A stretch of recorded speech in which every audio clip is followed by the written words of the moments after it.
Log Horizon, Volume 6. Chapter 3. Fallen Guardian. Audio source: WuxiaWorldAudiobook.com.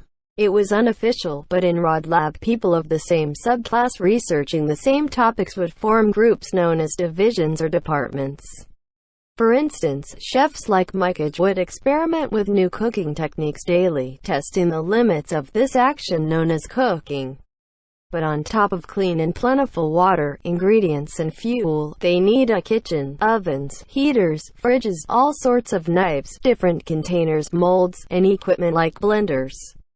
In the end, the value of a guild lay in utilizing large facilities like this that were hard for a single adventurer to own. The facilities belonged to the guilds, so they were not for their personal use, but being able to use such top-class equipment by just paying a small membership fee was a steal. And recently, their membership fees were waived because of the profits they brought in from their collaboration with 8th District Shopping Center. There were dozens of kitchens with varying sizes and facilities in Rod Lab, used by 70-odd members of the gourmet department. To coordinate timetabling for kitchens and booking of equipment, the members had to communicate with each other. Alley. The late afternoon showed a tint of orange as the sunlight hours before evening basked the room. A casual youth appeared. The plant fairy Alley was frightened by the sudden visitor, her tiny body jumping into the air. The visitor took the chance to hug Alley. Wearing a fancy 3-layer shirt, this cleric with bad taste in fashion was Aomori. This useless adventurer was a colleague of Mikage and also a chef. He was another member of the gourmet department. Alley, who had a potato in each hand, was spooked, and started to struggle by waving her hands around. Aomori, don't bully Alley. I'm not bullying her. Right, Alley? With the height of a kindergarten child, the fairy wearing the same clothes as Mikage continued to struggle. This little girl was scared of strangers. In Mikage's eyes, Aomori was like the terrible uncle who wanted to cuddle his niece but ended up bullying her.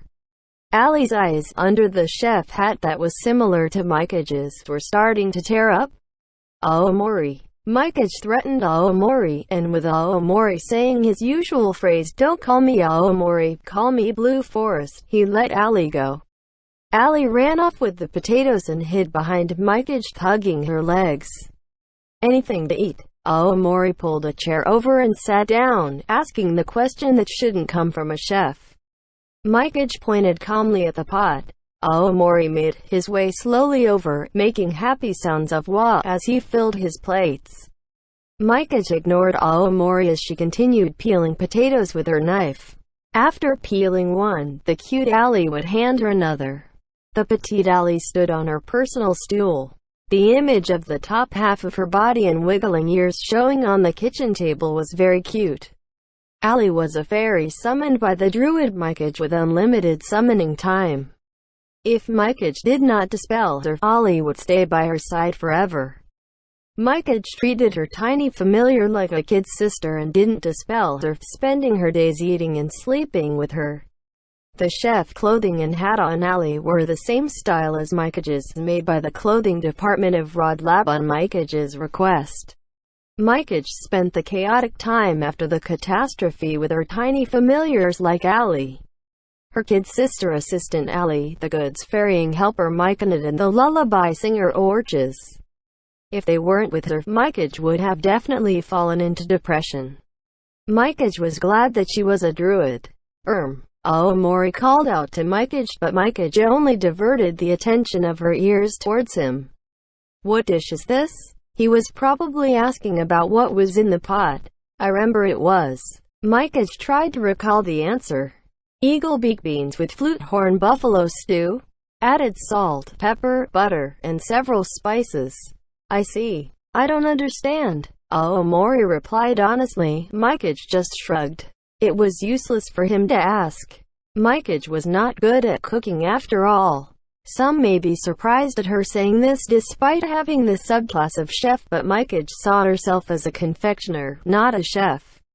She did know how to make a meal, but she basically threw everything into a pot and heated it up. Pressure cookers were so wonderful, you just need to add ingredients and spices and then warm it up.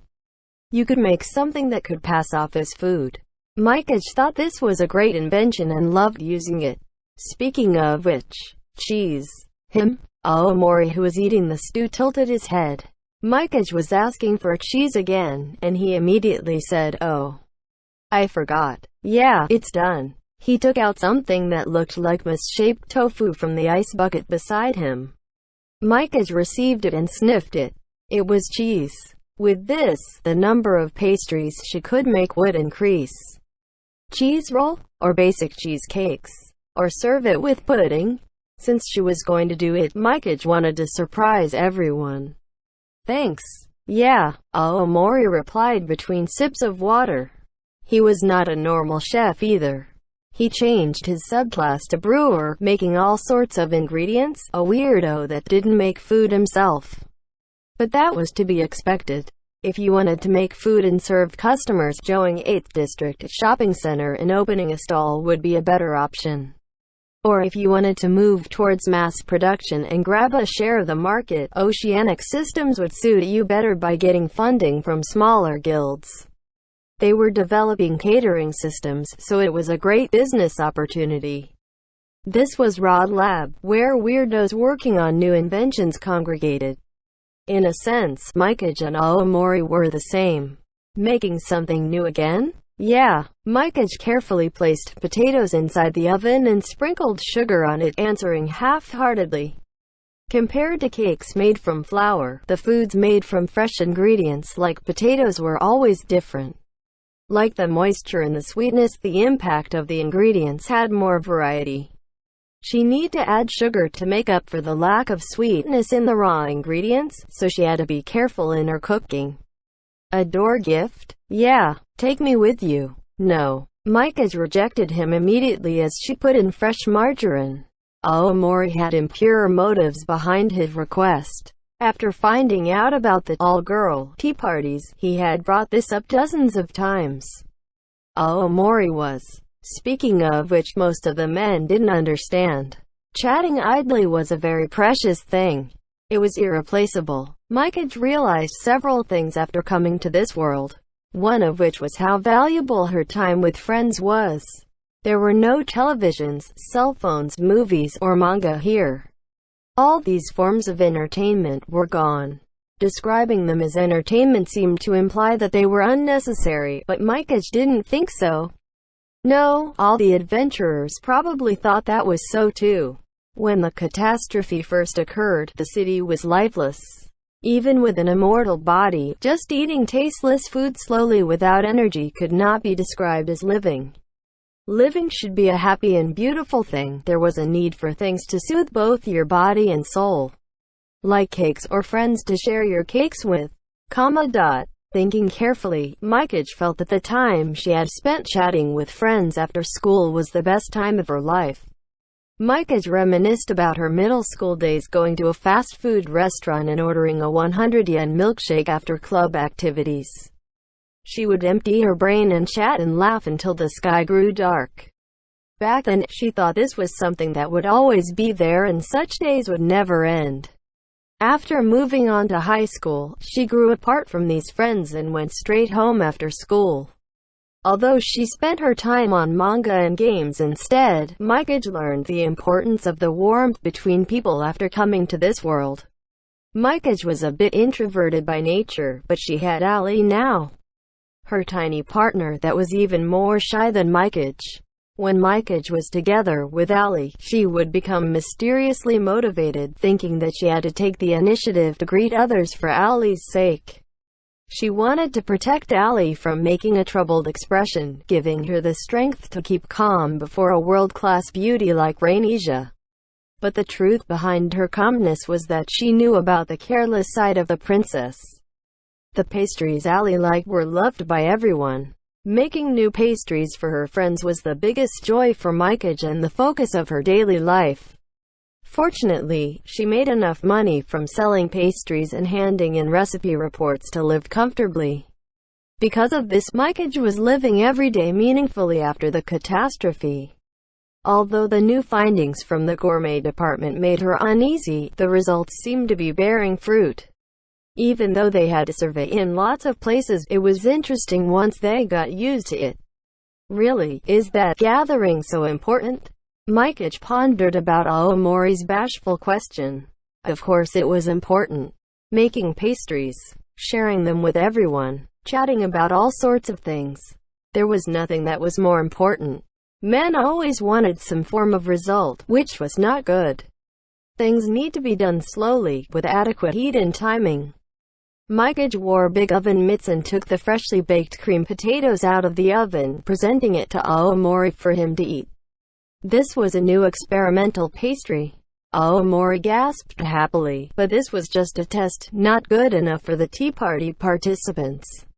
It was a bit better than testing poison, so it was fine to give it to Aomori. Yeah, it is important. Very important. There is definitely nothing more important. Huh? More important than your relationship with me? That sort of thing is worse than burnt jam.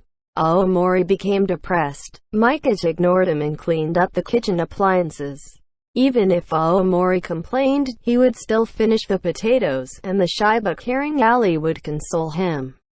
Rainisha was surprised when she learned the young man was visiting. Rainisha knew this important person, but she didn't expect him to visit her or anyone ever. When aristocrats visited, they would provide notice several days or even months in advance. For better or worse, Rainisha and her staff had gotten used to unexpected guests after living in the Water Maple Consulate in Akiba for a while. It was the same this time. Rainisha received the report after the visitor entered the drawing room. With Alyssa's help, Rainisha groomed her hair and changed her dress. The young man was from this side, but he was not a noble. More importantly, both of them were people of the land living in Akiba, so there was no need to dress up too formally. Because of this, Rainisha opted to wear a slender one-piece dress with long sleeves. The pink snowy dress was a gift from Marielle of Crescent Moon Alliance. It was less prominent among the clothes she received, and Rainisha liked this dress a lot. Seeing Rainisha rush over, the guest stood up to receive her. "You look as wonderful as ever, Rainisha-sama." The youth bowed his head politely. His name was Kinjo, the young leader of the Kuni clan operating in Akiba. "Sorry for the wait." Rainisha returned the greeting. While waiting for Alyssa to prepare the tea, there was an uncomfortable silence. Rainisha didn't know this young man well. Rather, the only thing she knew was that he was the young leader of the Kuni clan. The Kuni clan had a unique place amongst the people of the land. They were an influential force in Yamato. Yamato was roughly split into 5 domains. In the barren north was the Ezo Empire. In the extreme south was the seafaring nation, the Ninetales Dominion. The fallen state that was overrun with monsters, the Forlan Dukedom. The successor of the Westland dynasty, Holy Empire Westland. Last of all was the League of Freedom Cities Eastal that included Maihama, ruled by Rainisha's grandfather, situated in eastern Yamato. The 5 domains shared a common currency. Full gold and its denominations of half gold and quarter gold, known collectively as gold. Not only Yamato, Rainisha had heard the other continents were all using the same currency. The currency that had been in use since ancient times. The Kuni were the clan that controlled all the banks around the globe. Inheriting several technologies of the ancient elf, they carried out long-distance trades without relying on the inner-city transport gates. By applying this technology, the Kuni were able to operate banks around the world. But they were not a banking clan. Their duty was the management of the elves' magic techniques. Although they were best known for running the bank, the Kuni were also in charge of the maintenance of the magic barriers in the League of Freedom Cities Eastal. The 30-odd cities with magic barriers had ancient magic circles built underground to power the defenses of the city. It prevented any monsters from invading and also powered the movable armor of the guards. Apart from a few cities that were against the aristocratic system in the Holy Empire Westland, all the cities in Yamato were supported by the Kuni clan. With their heavy responsibilities, they were in a sense much more important than the noble families. When Rainisia was posted to Akiba, her grandfather told her everything he knew about the Kuni clan. But the Kuni clan did not seek fame and power since ancient times. They simply did their assigned duties, and didn't bother with anything else other than finishing their task. That was the impression the aristocrats of Eastal had of them. They were shrouded in mystery, a people of the land clan that had been working hard to maintain the operation of this world. This was how normal people of the land and Rainisia saw them. "Please have some tea." That was all she knew. Rainisia didn't know what to talk about, so she started by offering him tea. On the table was green tea she had purchased recently. Kinjo took a sip with his eyes squinting slightly. Alyssa had said that he was a young man. After meeting him face to face, that was the only way to describe him. But after observing this man with purple pupils, black hair, and a high-collar tuxedo, she was unable to tell his age. He was definitely older than Rainisia, but how old was he compared to that monster warrior Krusty? The smooth contours of his face made him look young, but the veins on his hands seemed to be old. Rainisia had never met anyone whose age seemed so indefinite. "I am sorry about this sudden intrusion. There is something of grave importance I need to report to Rainisia-sama and apologize for." Kinjo put the cup back on the table with a serious face. "May I ask what the issue is?" According to reports from the guard room, a movable armor has been stolen. The thief is a guard, one of the Kuni clan. Rainisia didn't think of herself as a dull person, but she really didn't understand these words this time. She could feel the blood drawing from her body. The revelation made her dizzy and her vision turned black. Movable armor were one of the legacies of the ALF, a special suit of armor made to protect a specific zone. The biggest difference from normal armor was that it was powered by magic from an external source which enhanced the abilities of the user.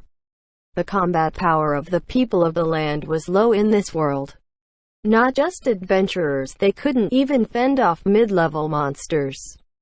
The people of the land could only survive in this world because of several helpful elements. One of them was the ancients that were the heroes of the people of the land, another was the adventurers roaming the land erasing humanity's enemies. Third was the magic barrier that protected the major cities. Lastly were the guards equipped with movable armor. People of the land who were enhanced by the power of the movable armor could outmatch an adventurer. Although it was limited to within the city, they had the power to teleport and send criminals to prison. The guards used this ability to maintain order in the city. But there was a limit to its usage. The movable armor that drained a tremendous amount of magic just in standby mode could only be activated on the streets. That is correct. Movable armor can only be used within the city limits. Without the magic supply from the giant magic circle built underground, the user won't be able to move a finger, a unique feature of this armor. As the magic supply wavelength is unique to each city, it will just be a heap of junk once you take it away from Akiba.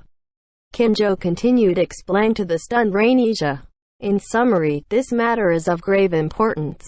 Although it becomes junk once you take it away from the city, it is still terribly powerful within the city limits. The power of the movable armor could be increased through adjustment. Its power was beyond level 100 on the streets of Akiba. This power was necessary to keep errant and violent adventurers in line, so being more powerful than adventurers was within expectations. That Rainisia was able to take up the post in Akiba as a woman was all thanks to the movable armor providing security for her. The official reason Rainisia came to Akiba was to take responsibility for going to the adventurers for aid in the War of Sandleaf without the League's permission.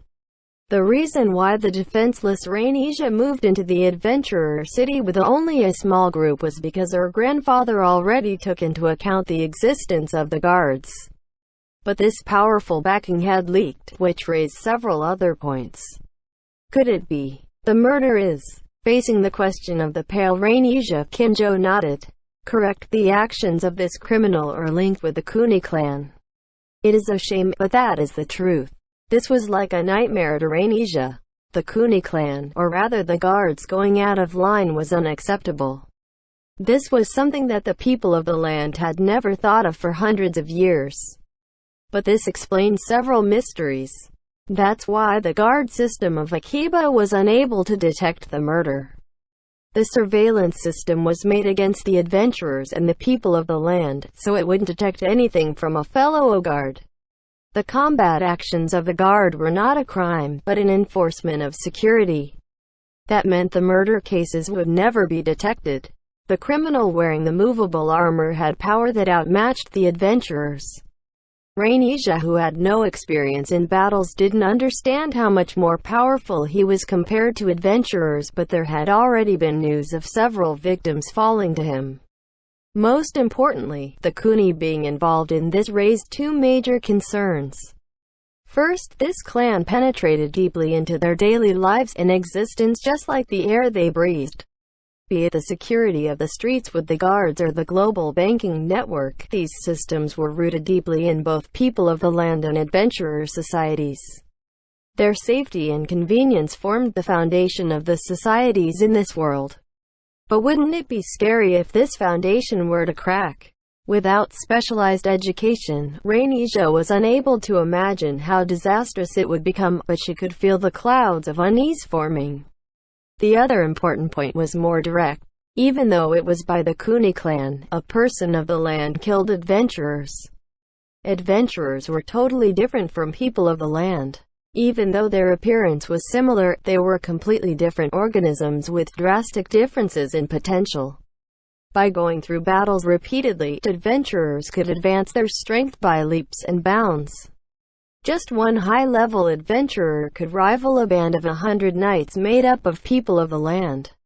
Right now, the adventurers in Akiba were protecting Rhaenyra and supporting her. But weren't their actions influenced by the weakness of Rhaenyra and the others? Even if that were not everything, Rhaenyra knew it was a part of the reason. If this reason was gone, the relationship between the adventurers and the people of the land might fall out of balance. Why is this happening? Rhaenyra's mind was full of remorse and sadness. She couldn't describe it any other way. Why did this happen after she assumed the post here? Was it because she made that speech? Why did this have to happen? The Kuni clan that had made no mistakes in hundreds of years just had to pick this moment when Rhaenyra was in Akiba to screw up. It was really incomprehensible. This happened because of our mismanagement. I offer my sincere apologies. For the Kuni clan. Is there something you can do about this? Rhaenyra probed hopefully. Although she could sense it before probing, she still asked anyway.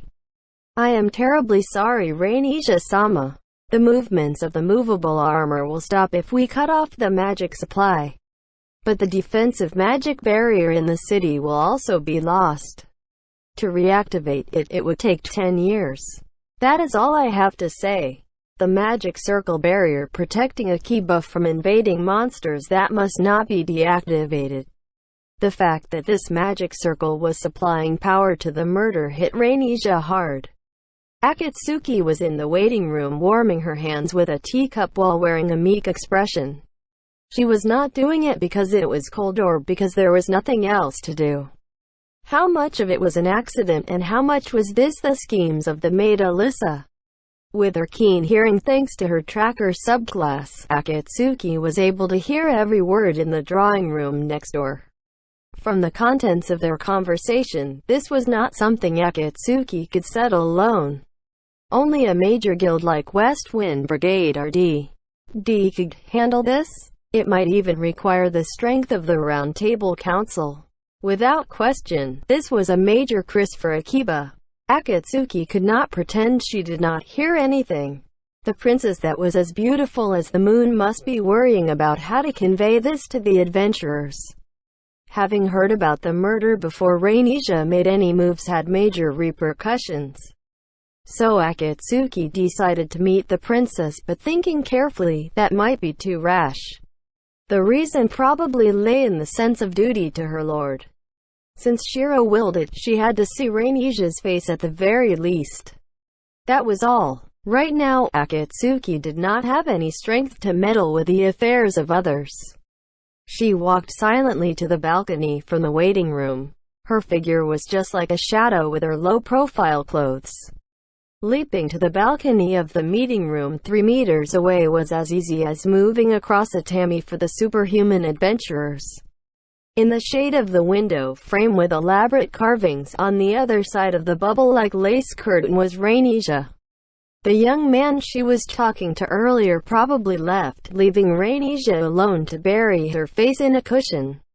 How strange, Akatsuki thought absently. Rainija was always so gentle, bright, keeping her back straight, a beautiful young lady who made others envious. Her pretty silver hair, slender neck, and proper manners that were always under control gave her an air different from adventurers. Their difference was not because of Rainija's beautiful silver locks in her slender neck but because of her polite manners. Having the charm to convince any adventurer, that was the type of girl Rainija was. But the Rainija right now was leaning forward deflated, with her face buried in a cushion supported by her hands. It was not like Rainija to act this way. "I can't." She heard these words through the glass. The soft voice was like the chime of a bell, but her helplessness and troubles were obvious. "I really can't." Rainija was shaken. Her silver hair was shaking like a waterfall. Why now? Why me?" Rainija seemed to be getting smaller.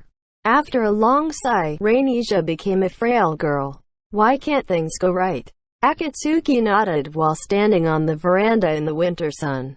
She understood his feeling. There were so many difficult things in this world, but the things you could do well were so limited. It made you remorseful and frustrated. Isn't there any other way? Can't they just close an eye? Can't they just let me go? Akatsuki hoped so too. Who didn't? But it accomplished nothing. Akatsuki thought everyone had been betrayed before. Not all of your wishes would come true. Something you thought was in your hands, something you achieved, something which you thought belonged only to you, would one day fade away and slip from your grasp. Because she was too insignificant, she wondered sometimes whether wishing for something was wrong in the first place. Maybe the majority of this world consisted of bullied beings. What should I do? Rainija, who was forced into a corner, asked herself. Akatsuki replied, "Discuss this with someone from the council. Wouldn't this turn into a conflict with the adventurers? But the facts will be known sooner or later. But it is difficult to convey this tactfully." Slipping in through the barely opened window, Akatsuki stood before Rainija without disturbing the curtains. She felt a sense of nostalgia. She had seen her lord assume the same position before. But it had been so long since that day. The one before her was not the black-haired lord but a silver-haired princess. "Guess I have to inform them. I'm not sure myself. Why isn't the mind-reading monster here right now? He always shows up when I don't want him to, but he's not here when I need him." Krusty Dono is heading towards the Goblin's Castle of Seven Falls. "I know. Even if you say that. That's not what I want to talk about. That's not what I meant." Rainija sprang up and faced Akatsuki. The lips she was biting on were trembling. She tried to maintain her composure, but the corners of her eyes were turning red. She sat down properly in a hurry, straightening her back in front of the standing Akatsuki. Because Akatsuki was petite in size, their eyes were at about the same level if she sat up straight. Rainija gazed downwards uncomfortably. Akatsuki felt sorry for startling the princess. Akatsuki hadn't planned to eavesdrop or intrude like this. So, did you hear everything?" Facing the probing eyes of Rainija, Akatsuki nodded. Rainija gave up and said with a voice growing softer, "Is that so?" Time passed gradually between the two dumbstruck ladies. Akatsuki was out of ideas, so she took out the red bean bun she had purchased for lunch from her bag and gave it to Rainija. The two girls sat side by side on the couch munching on the two halves of the bun in silence. "The murderer is a person of the land?"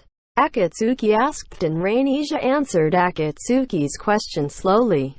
"Yeah, That's right. The Kuni clan who guards the city had a movable armor stolen. Because this movable armor is the equipment of the guards, it possesses immense battle capabilities and won't alert the authorities when going into combat. I am really sorry. Why? Why was it stolen? Who stole it? The culprit is still unknown. Whether the movable armor is being operated by the defector of the Kuni clan is uncertain. His motives and hiding place are also unknown.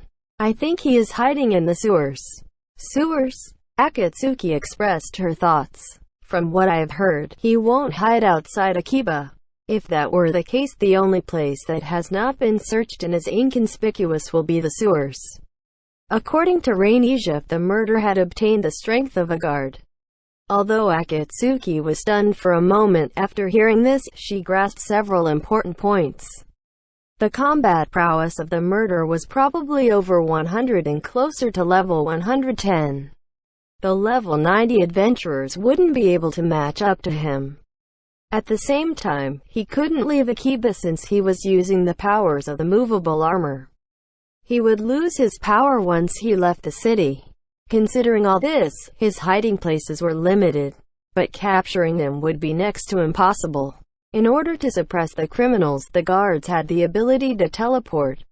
It was a useful skill when punishing PK actions, but it was also the perfect escape mechanism in the hands of the murderer. He could escape safely even when surrounded by a raid group. Is that so? Akatsuki looked at the girl in front of her. The highest noble in Yamato, the daughter of Clan Korwen. The legendary renowned beauty of Eastal. The bridge between the people of the land and adventurers, the driving force behind the victorious Sandleaf War. The bewitching princess of the Silver Moon. The girl in front of her was known by so many names but looked so normal. She munched on her red bean bun despite her gloomy expression, a normal girl you could find anywhere. Akatsuki felt that Rainija looked at her in the same way. Troubled, very troubled. The two of them chatted casually, filled with their personal issues. Akatsuki could see herself when she looked at this beautiful silver princess. Akatsuki's lord instructed, "Protect the people of the lands, Princess Rainija." Akatsuki interpreted this as an escort mission, but she could feel that was not what Shiro meant. What does my lord want to protect? If the objective was to protect the safety of the princess, was there a need to attend the tea parties? If she just wanted to protect herself, was there any meaning behind Rainija hosting these parties?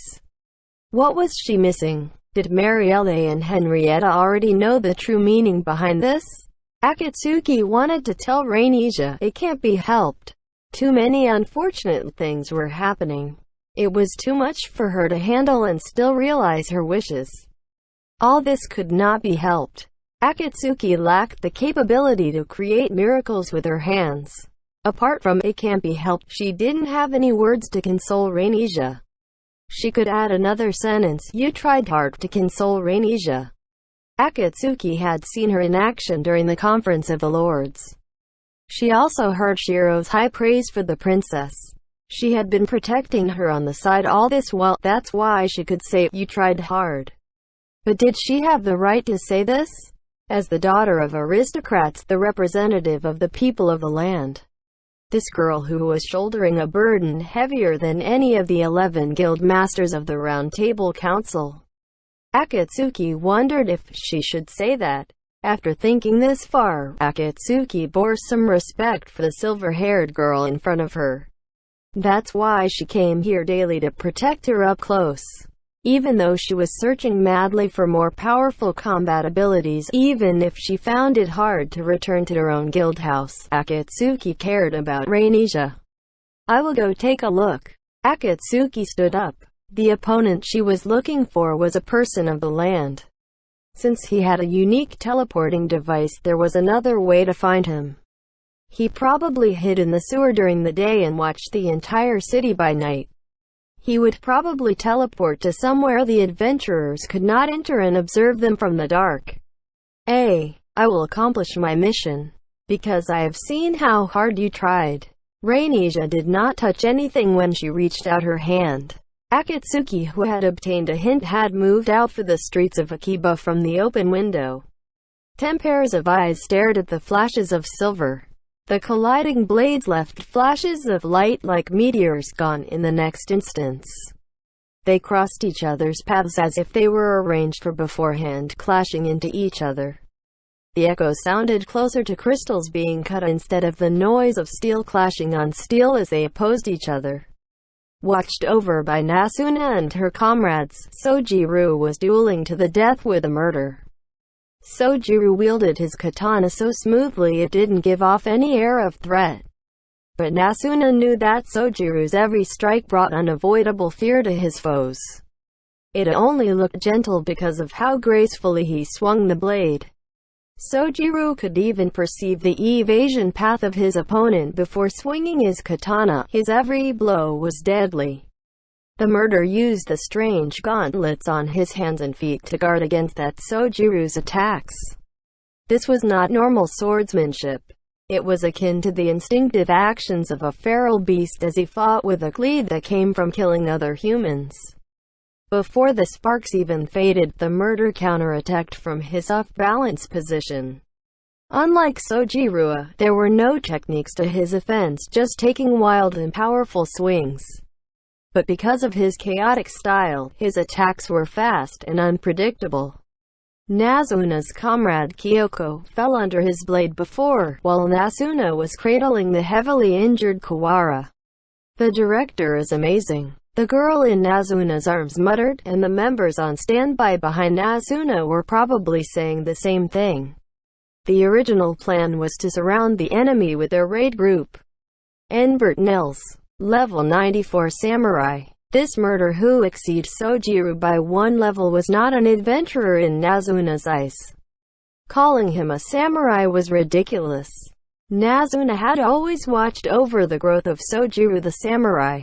The samurai in Elder Tales could indeed learn a huge variety of skills. Although some were just upgrades of skills learned at lower levels, there were still 40 unique types to master.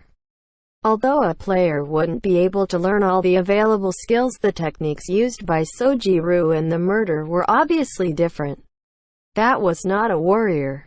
His fighting style was fundamentally different from an adventurer. It started off with a party battle. One of the scouting parties of West Wind Brigade encountered the murderer, but he slipped away. Sojiru's party standing by in their base moved out and cornered the murderer in this narrow alley with a party. But the plan to surround the murderer failed. In this alley situated between 2 abandoned buildings, there was no way to fight as a party. Except Sojiru, no other person could stand up to the unorthodox swordsmanship of the murderer. The off-tank Kawara took several hits and was badly hurt. Nasuna and the other caster were also hurt. If Sojiru didn't charge in to pressure the murderer, some of them would have been sent to the cathedral. Nasuna was thankful. She wasn't thankful because Sojiru saved her. She thought it was fortunate that no woman had fallen in front of Sojiru. If sound could hurt people, the battle would have been surrounded by piles of bodies. The winter breeze in the evening was cold enough to freeze your skin off. The murderer's sword cut through the air towards Sojiru. In the air that was so cold that white fog formed even if you held your breath, Sojiru parried the blow. This was Sojiru's over-level clairvoyance. Nasuna didn't understand it fully, but it seemed to be a defensive over-level. Sojiru described it as following the route in the air. Sojiru learned a new skill and was fending off the attack of the murderer thanks to that. Sojiru was having a hard time. The normal Sojiru wouldn't block attacks but dodge them and parry them. Since Sojiru couldn't do that, it meant the murderer's attacks were fast and sharp. One such unavoidable blow came, slicing off the shoulder guard of Sojiru's Warring-era samurai armor. The other comrades didn't understand, but Nasuna was biting her lips. That attack broke through the protective barrier Nasuna cast on Sojiru. Protective barriers could be cast before battle, a spell that absorbed damage and prevented HP from taking a hit. It was invisible bonus HP. The water-like effect of the barrier shattered. Although everyone could see this happen, only the caster Nazuna herself understood how much damage was negated. Nazuna's holy barrier was equivalent to 20% of Sojiru's HP. This meant that Sojiru would have lost 1/5 of his HP without the barrier. Seeing this power that rivaled a major raid boss, Nazuna was burning with worry. Sojiru wouldn't be able to take many of these attacks.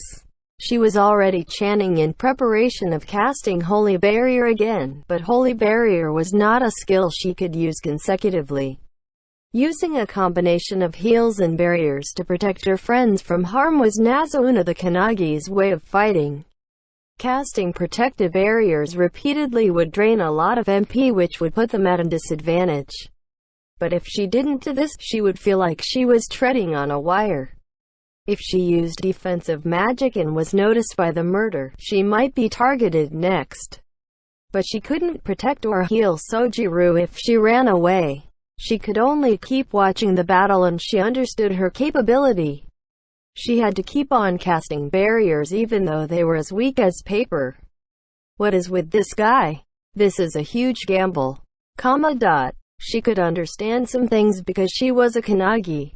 Because the Guild West Wind Brigade was not big in scale, but still managed to be one of the leading guilds in the server for raids.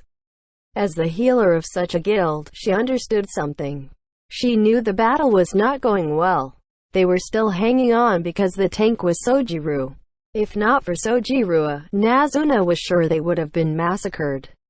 But even Sojiru could not handle all the blows. In a major raid, it was impossible to fend off all the attacks of giant dragons or titans. For major raids, they would need one tank supported by 310 healers to hold the line, leaving the attackers to deal damage. But they were lacking in both attackers and healers right now. Most of the tactics for major raids were not applicable for such a narrow alley. Nazuna and the others would have nothing to fear if the opponent were an adventurer or a normal monster.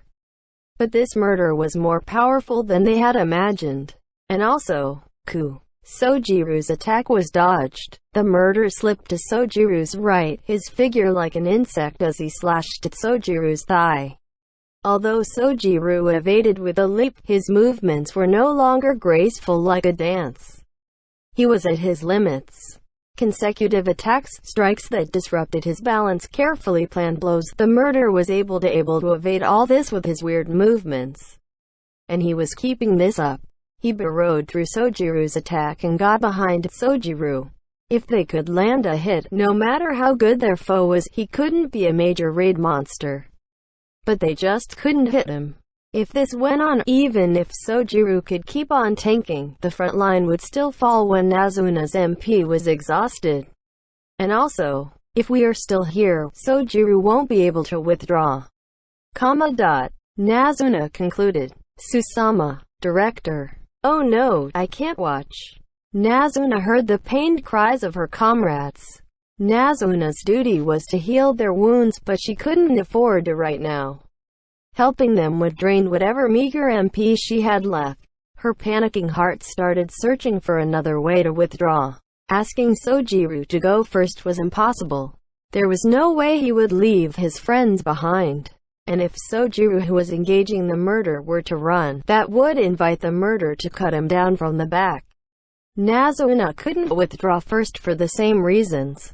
If she left, the best scenario was her barrier lapsing after 30 seconds of effective time. Once the barrier was gone, Sojiru would take HP damage. To keep Sojiru alive so they wouldn't be hunted by the murderer, Nazuna couldn't leave. What about the other girls? Karawa, Olive and the others could go first. That was the correct way. But that required a distraction. If the girls were to take off all of the sudden, the murderer might switch his target and ravage the girls. It was up to Sojiru to protect the girls, but it was hard to say whether he could manage. That was how good the murderer was. She prayed for an opportunity. Time passed as she thought, and the night grew dim. The hellfire emitted by the murderer's blade made the shadows sway as the evening went on. Sojiru's sword seemed more hesitant. The battle was at an impasse. Even Sojiru might fall if he had any mental lapses. And then the black swallow descended. Running on the branches of the trees growing around the guild building, she leapt off at the tip of the branch. The thinner branches were better. Although the thicker ones felt safer, they were not suitable for her to fly. Akatsuki repeated this action as she flew around Akiba. Just like the roads on the ground, there was also a path in the sky. Convenient footholds like branches or rooftops, balconies, or broken signboards.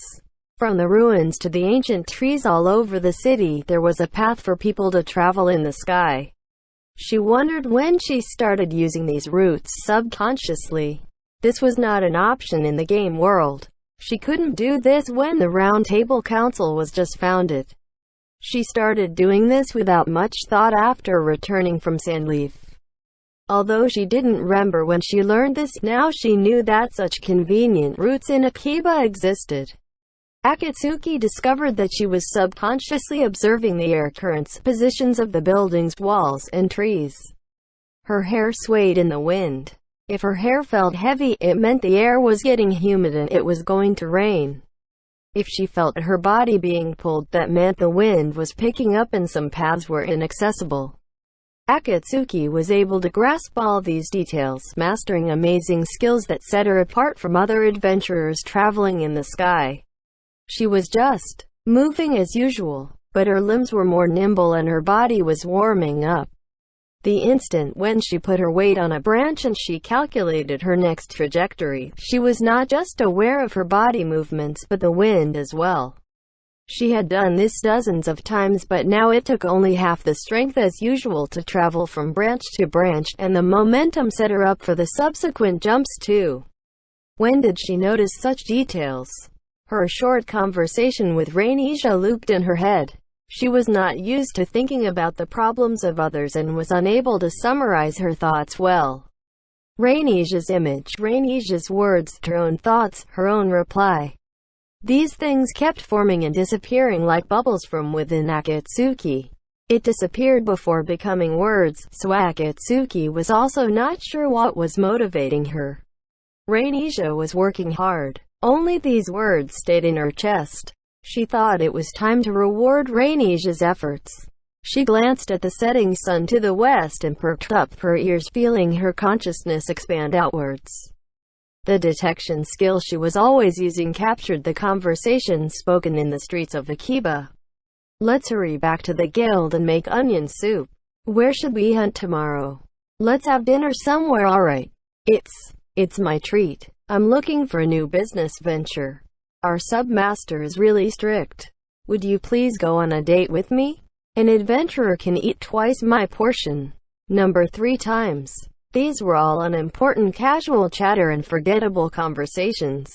But they sounded so clear to Akatsuki today. These were probably personal secrets. After finishing their work for the day, they would spend the evening with their loved ones. Or they would wonder what tomorrow would bring. These were the little wishes everyone thought of. Although the words she overheard were insignificant, they were still secret private affairs. Akatsuki was not certain, but these were probably important words for the individual. Akatsuki understood its importance today. She was not sure what it was, but Akatsuki stumbled on something important. Because she was thinking about these things, she had already begun rushing towards the battle zone when she discovered the battle. Her ears picked up faint sounds of swords clashing, and she changed her route, taking 2 minutes to reach the scene of battle. The moment she detected the fight from a 15-story high building, she charged into the gap between the 2 buildings immediately. She kicked off the walls of the building to accelerate her free fall. She gripped the hilt of the kodachi strapped behind her waist and held her breath as she struck like an ice pick. As she went through the thin layer of air made by magical equipment, Akatsuki finally grasped the situation. A party was fighting with a black murder. The tank was a samurai with only one healer still in the fight. The party was falling apart. The tank was the guild master of West Wind Brigade, Sojiru, one of the 11 guilds that formed the Round Table Council. What Akatsuki was doing was known as kill stealing in MMORPGs. When a party was fighting another opponent, an adventurer outside the party joined the fray without permission. Because doing this was akin to robbing the EXP and loot of others, it was not only bad manners but shameful. And the party in question right now was one of the top guilds in Akiba right now. If it were the usual socially awkward Akatsuki, she would definitely be troubled and find it hard to approach them. But it was different now. Her mind was full of things that had happened this morning. Because all sorts of things happened in the morning, she couldn't take any more information into her brain. With her feverish mental state, Akatsuki could see the world dozens of times clearer than usual and jumped. She slashed horizontally from the right, performing Excelfang. It didn't hit. She already knew. She kicked off the wall and did a strike blade in midair. After being parried, she somersaulted and used quick assault. Akatsuki understood from the first attack that the murderer was very powerful, that she couldn't defeat him. But she wouldn't stop either. Hoping to get a tiny hint from the opponent, she used Venom Strike. She retreated to avoid the enemy's sword, but it wasn't enough. She forcefully performed Gust Step to move behind the opponent. But it was no good. Even though the enemy's glowing green sword threatened to break through Akatsuki's defense with its freezing slashes, Akatsuki continued to advance calmly. She used Excelfang even though she felt the fringe on her right hair being cut off. Too shallow. Again, she deftly adjusted her movements and used Excelfang. Quicker, faster, swifter. Akatsuki noticed a watery barrier around her body. This was the protective spell of a Kanagi. She could tell it was of a higher caliber than Minori's. This should be the support of the healer she saw. But Akatsuki understood that this was meaningless insurance. The murderer was still waving his sword at the samurai in front of him. That was why he was not counterattacking Akatsuki as much. That was why she was still alive. If it were one-on-one, Akatsuki would be dead by now. It was hard to stomach, but the young man, wearing a ponytail despite being a man, was one of the top-ranked vanguards in the server. Sojiru Seta, Guild Master of West Wind Brigade. Akatsuki couldn't match up to him in either fame or achievement. But even the renowned Sojiru couldn't suppress this dark murder. "Run!" yelled Akatsuki. She could tell Sojiru's response from the corners of his lips rising. His strong eyes looked towards Akatsuki. He might look younger than Akatsuki, but Akatsuki instinctively knew she wouldn't want to see his intimidating side. Regardless, Akatsuki was still fighting like a mini hurricane. "Why?" Sojiru asked so naturally that Akatsuki was dumbstruck. She just yelled on reflex. Akatsuki herself didn't even know why she did that. The monstrous person of the land outmatched Akatsuki by far. This was natural. Not only was his level higher than the adventurer's, his abilities were boosted by the movable armor. If you looked closely, the hands and feet of the murderer were bulking up because he put on the movable armor forcibly. The light glowing from his armor proved he was drawing magic from somewhere, protecting him from harm with a barrier. There was no way Akatsuki could win. Sojiru probably couldn't either. Defeating this monster in such a narrow alley was impossible. They would need a large number of adventurers to subdue him. But why did she shout out loud? Was she hoping to lure the murderer away to help Sojiru? Behind Akatsuki's thoughts, which were full of turmoil, she could see the image of Shiro looking towards the sky with a sigh. Why? Because defeating him and solving the problem are not the same thing. The alien took a swing at Sojiru, and Akatsuki attacked with all her might. Assassinate. Although it caused over 10,000 points of damage, she could only slightly deflect the dark, heavy, and huge gauntlets of the murderer. That's why you should run. I cannot agree to this. Facing another warning, Sojiru deepened his smile as he slashed his sword down. The murderer kicked out from an uncanny angle, but Sojiru dodged and it brushed the fringe on the right of his face. After losing ground just like Akatsuki, Sojiru advanced and slashed his sword upwards, making a cross with his previous attack. Sojiru was very strong. probably several times more than Akatsuki. She could tell from Sojiru's short exchange of blows. That's why Sojiro should understand that he couldn't cut down this monster in a place like this. Why didn't he run? Akatsuki thought he was a stubborn man. Speaking of which, all the men in this world were stubborn. Toya and Rundlehouse in the junior team were very stubborn. Instead of being stubborn, Naotsugu was just too dumb to change his bad habits. Master Nyanta was more stubborn than he looked. Putting cumbers in the salad was the best evidence. The only one not stubborn was her Lord Shiro, who listened to her words patiently. Left. Akatsuki stopped abruptly as a violent piece of metal brushed before her nose. The blow she barely avoided was dodged by Sojiro, who was looking at Akatsuki calmly. Watching all this, Akatsuki felt a sense of longing and mystery.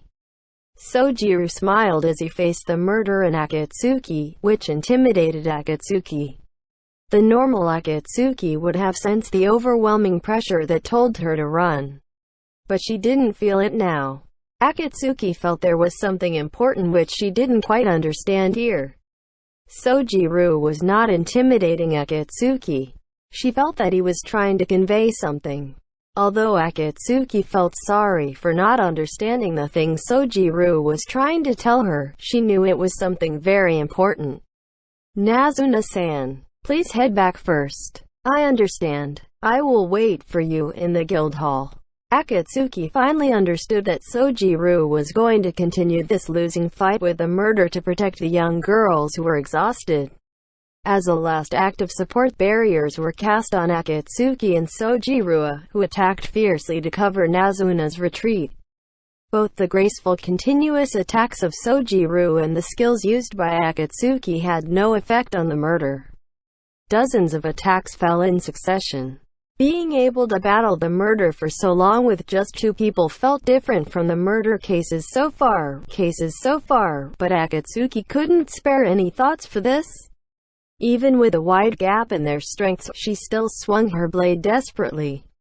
Akatsuki felt that even if she gave her all here, she still couldn't change the cheap life of adventurers who could respawn in the cathedral. She had been insignificant, slow, and weak after all.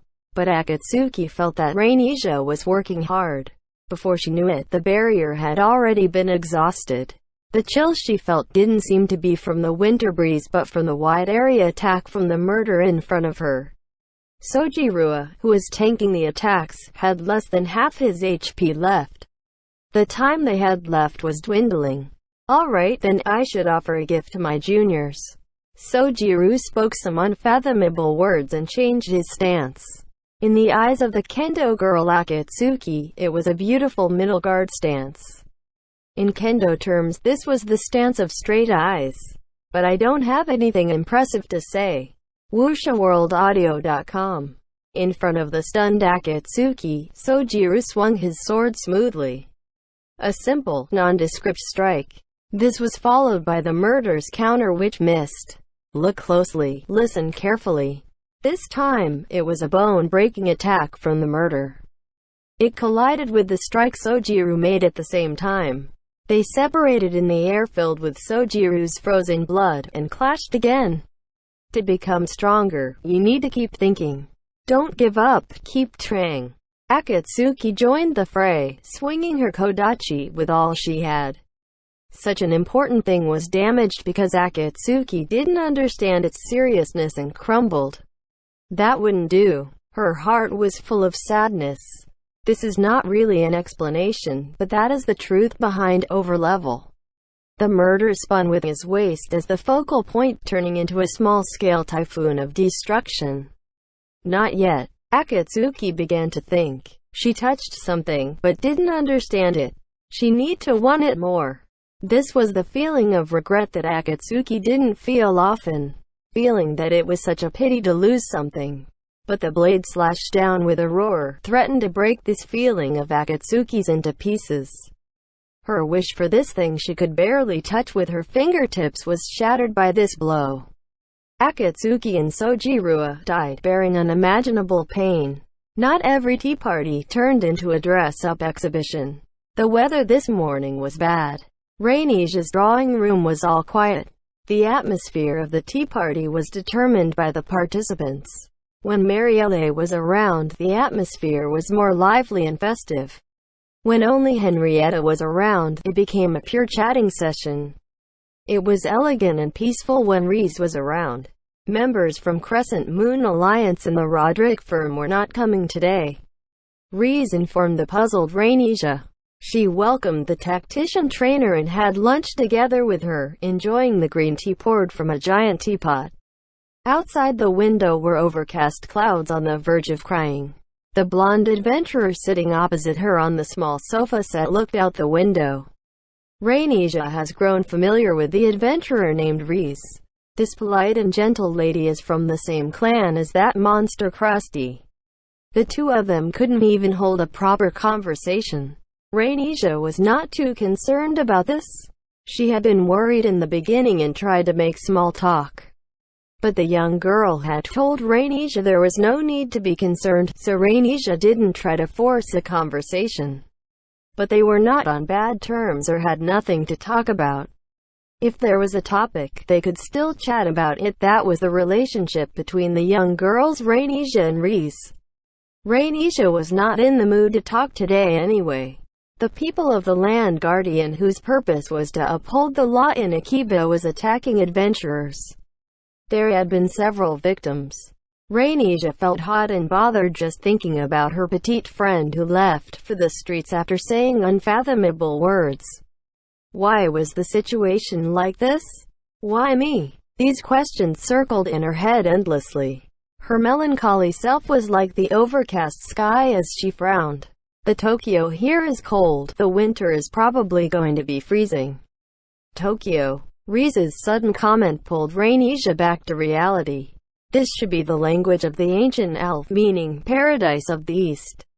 In the castle Cinderella Rainisia grew up in, the words Tokyo could be seen on ancient metal signs. Ah, it's a term adventurers use. It refers to the region around Maihama, Akiba, and Shibuya. Rainisia nodded at this explanation. This fit with Rainisia's shallow knowledge of the world. Does Rize-sama hail from a place warmer than Tokyo? Although it is warmer, it is still in Tokyo. Yeah, it is warmer. The winter is not as cold. We are afraid of the cold, so we would wear thick layers of clothes and just stay indoors. Afraid of the cold? Stay indoors? She didn't understand the words of the adventurers. The perplexed Rainisia met her eyes with Reese's. Reese quietly placed her cup back on the saucer and looked at Rainisia for a moment. Rainisia was not sure how to face this gaze as she saw Reese smile warmly and gently for the very first time. My place of birth is a small city in Tokyo. It's not in Akiba. No, it's a city called Kios. Using the terms here, it's near Nobodome district, a place that seems to have things but is actually insignificant. But, in Rainisia's memory, Nobodome district was a nest of aquatic monsters. There were no cities, not even a village there. Rainisia was stunned at how surprised she was. Isn't Rize-sama noble? She asked because she had always assumed Reese was an aristocrat or had come from a powerful clan. All adventurers had gone through education beyond normal peasants. Among them, Reese and Henrietta showed exceptional grace and dignity befitting a noble when conversing with others. This was not superficial courtesy. People who were raised and pampered as they grew up were all nobles in Rainisia's eyes. It didn't really matter whether they were aristocrats. Rainisia pondered why she was stunned by this. She had never discriminated against others because they were peasants or adventurers. She searched for an answer in her heart and got an answer. No, that is incorrect. I was born and raised in a small normal family, educated in a normal school. There should be things like a school here, right? It's a place where the children are gathered to be educated. All children have to go through compulsory education in the place I was from. She really didn't know anything about Reese. She didn't know anything about Akatsuki, Henrietta, Marielle, Sarah, Nazuna, Mikage, Rania, or Azukiko. Krusty too. She really didn't know anything about adventurers. She was reminded time and again of her lack of knowledge, and she became ashamed of her ignorance. Now that you mentioned it, when I was little, I was really naughty. Those kids shows, they don't have that here, so I should say children's tales. I like the contents of fairy tales. Because of my interest, I spend a lot of time with the boys. But I stopped doing that when I was 10. I wanted to be a pure maiden, but failed and was teased. I liked studying and was good at it. I was rewarded if I did well, so I got even better. But when being good at studies became the norm, I didn't get praised anymore. Rainisha knew how that felt. She was good at behaving well and smiling, and she didn't feel uncomfortable sitting properly after having grown up. She only did this because of the praises. Rainisha loved her parents, grandparents, all her family, but it had become second nature to her now. It was as if she forgot how to behave any differently. In the beginning, she just wanted to make the people she loved smile. She wanted them to be happy. I was an honor student in school, probably because I am good at handling adults and studying. It's not something I worked hard to learn, but my natural talent.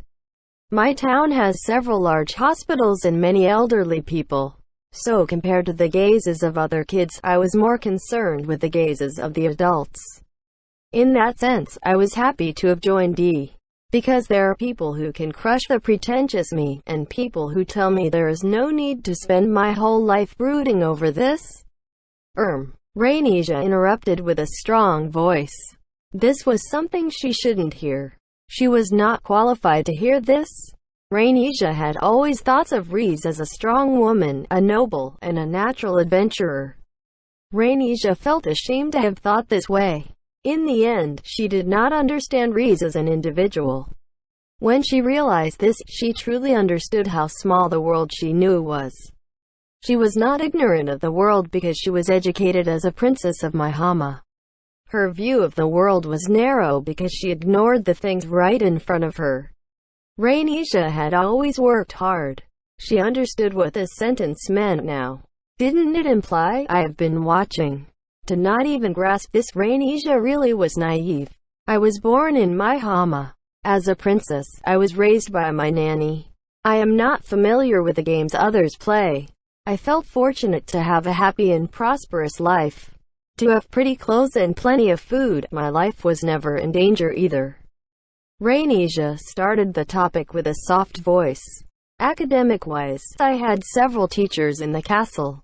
It might be an elite education in the eyes of people of the land, but it's nothing to be proud of compared to Riz-san and the others. Rainisha was not sure what to say as she rumbled on. She was doing this ritual of sharing her story like Riz did. I was probably after the compliments of my clan, so I hid my true self away. Actually, I am afraid of troublesome things. I want to sleep lazily until noon and bask in the sun leisurely. I can't follow conversations that are too deep. I will even yawn with my mouth closed sometimes when I am bored. To confess all this to the thoughtful Riz required a lot of courage. But Rainisha didn't plan to stop talking even after seeing Riz's reaction. That swallow-like girl had probably flown far away. I came to this city because I thought I would be able to avoid all these troublesome formalities. I am not proficient in negotiations and taking responsibilities even now. I feel like crying when faced with things I don't understand. I think I'm just suitable to live my life eating rice balls and dazing away. But that is not what I am. Meaning, because I am a princess, I can't do all that. Although I really don't know if this is true. Rainisha hated herself for not being able to express herself properly. Krusty was probably able to read her mind. But that wouldn't do. If she didn't do it right, Rainisha would not have any bonds linking her to this blonde lady or the swallow-like girl. She could hear Alyssa's quiet chuckle in her heart. Her temper rose for a moment and she blurted out crude words that were unlike her. Maybe there are important things somewhere, because they are important, so I want to hold on to them. That's why I think I have to act like a princess. But my strength alone is not enough, that's why. Yeah, I want to express myself properly to Rize-san. Not only Lady Rize-san, but also Akatsuki-san and Marielle-san too. Or else, I won't have the right to be close to Rize-san or live in Akiba. Even my arrogant thoughts of protecting everyone will be lost. Express yourself properly. Rize laughed at these words. She calmly fulfilled Rainisha's wishes while hiding her embarrassed tones. Well, these things are embarrassing to say even when you are in high school. This is not something I can say so directly. This is my first advice to you. Wanting to express yourself is too hard to understand. Rainisha, even though I am an adventurer, I hope we can be friends. The unworldly princess was gifted with an important thing in an unexpected place. End chapter.